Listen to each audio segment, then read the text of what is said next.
খুব ভালো লাগে এগুলো। তুই তো ওয়েলকাম ব্যাক। তো কেমন আছো তোমরা? আশা করি আল্লাহর রহমতে তোমরা অনেক ভালো আছো। তো রাফি লাইফের আরেকটা হিস্ট্রি নিয়ে আইছি, যেটার নাম রাফি আমি শুধু তোমার। তো বেশি কথা না কয়ে ভিডিওটা শুরু করা যাক। রাফির এন্ট্রি দেখে যে কারোরই ভয় পাওয়ার কথা। রাফি একা নয়, সাথে আরো অনেকগুলো ছেলে আছে, সবার হাতে বন্দুক আছে।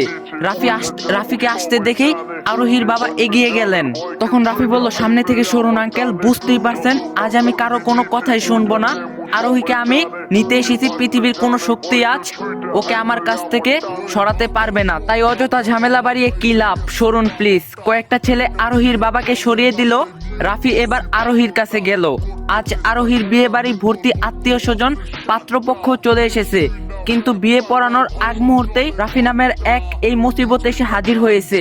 রাফি এবার আরোহীর সামনে গিয়ে দাঁড়ালো।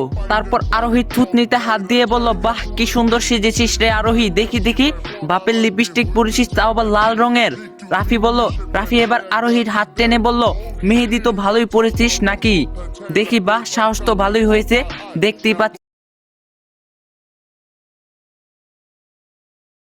এই মিছে দুনিয়ায় তুমি থাকবা কতদিন? এই মিছে দুনিয়ায়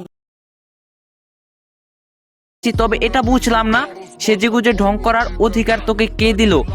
একবারও বুক কাঁপলো না তোর? রাফির কথা বলার ধরন দেখি আরোহীর পরাণ পাখি উড়ে গেল, কারণ রাফি সাধারণত এভাবে কথা বলে না। আর মেয়েদের গায়ে হাত তো একবারই দেয় না, তাও এত লোকের সামনে। আরোহী ভয়ে ভয়ে বলল, ভাইয়া বস না। রাফি বলল, হ্যাঁ বসতে তো পারতামই, কিন্তু হাতে যে একদম সময় নেই বোন, অনেক কাজ আছে বাকি, চল তোকে এখন আমার সাথেই যেতে হবে। আরোহী বলল, আমার তো আজ বিয়ে ভাইয়া, আমি কি করে যাব? কথা শেষ হওয়ার আগে রাফি সজোরে আরোহীর গালে একটা থাপ্পড় বসিয়ে দিল। আরোহী ছিটকে গিয়ে নিচে পড়লো। রাফি গিয়ে আরোহীর চুলের মুঠি ধরে টেনে তুললো। রাফি বলল, আজ তোর কি জানি, আবার বল, শুনতে পাইনি। আর রাফি দাঁত চেপে চেপে বলল, আমাকে না জানিয়ে তুই বিয়ের পিঁড়িতে বসছিস, এত সাহস কই পেলি? আজ চল তোর বিয়ে করার শখ আমি মিটিয়ে দিচ্ছি, বলেই আরোহীকে টানতে লাগলো রাফি। আরোহী বলল, তুই আমার কাজিন হয়ে এমন ভিলেনের মতো আচরণ কি করে করতাছিস ভাইয়া? রাফি বলল, মুখ দিয়ে আরেকটা শব্দ বের হলে এখানেই মেরে পুঁতে রেখে দিব, বলেই বরপক্ষের সামনে আরোহীকে নিয়ে রাফি বেরিয়ে গেল। রাফির সাথে ছেলেদের প্রত্যেকের হাতে গান ছিল, তাই কেউ কিছু বলার সাহস পেল না। রাফি আরোহীকে গাড়িতে করে নিয়ে যাচ্ছে। চলুন এবার দেখে আসি এই আরোহী আর রাফিটা কে। চলুন জানা যাক আরোহী আর রাফি কে। আরোহী কিছুক্ষণের মধ্যেই আমি আত্মহত্যা করব এটা সিদ্ধান্ত নিয়েছি, তাই বলে ভাববেন না আমি পাগল, শুধু মরে যাবার মেয়ে আমি নই। এই আত্মহত্যার পিছনে একটা যুক্তিসঙ্গত কারণ আছে। কারণটা হলো, আজ আমার ব্রেকআপ হয়েছে। কেন ব্রেকআপ হয়েছে জানতে চেয়ে লজ্জা দিবেন না প্লিজ, কারণ নির্দিষ্ট কারণটা আমিও জানি না, শুধু জানি বয়ফ্রেন্ড বলছে আমি নাকি সিগারেট খাই, তাই আমাকে ছেড়ে দিয়েছে। এবার আপনারাই বলুন, আমি কি বেঁচে থাকা উচিত?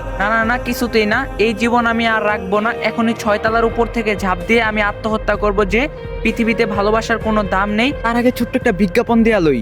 হেই ফ্রেন্ডস, আপনারা তো OneXBet-এর নাম শুনছেনই। OneXBet হলো ট্রাস্টেড নাম্বার 1 সাইট। এখানে ক্রিকেট, ফুটবলের যে কোনো ম্যাচ বাজি ধরা যাবে। কোন দল কত রান করতে পারবে এবং প্রতি বলে আপনারা বাজি ধরতে পারবেন, এবং কোন দল কোনটা গোল হবে আর আখঙ্গ গুলো ম্যাচ কলসে আপনারা সব ধরনের ম্যাচ একটি অনুমান করে বাজি ধরতে পারবেন। আর দেরি না করে চলে যান OneXBet-এ এবং আয় করেন নিজের জ্ঞানকে কাজে লাগিয়ে। আপনারা ফার্স্ট ডিপোজিটে একটি 200% বোনাস সহ আরো রয়েছে iPhone 14 Pro Max জেতার সুযোগ এন্ড আরো অনেক উপহার।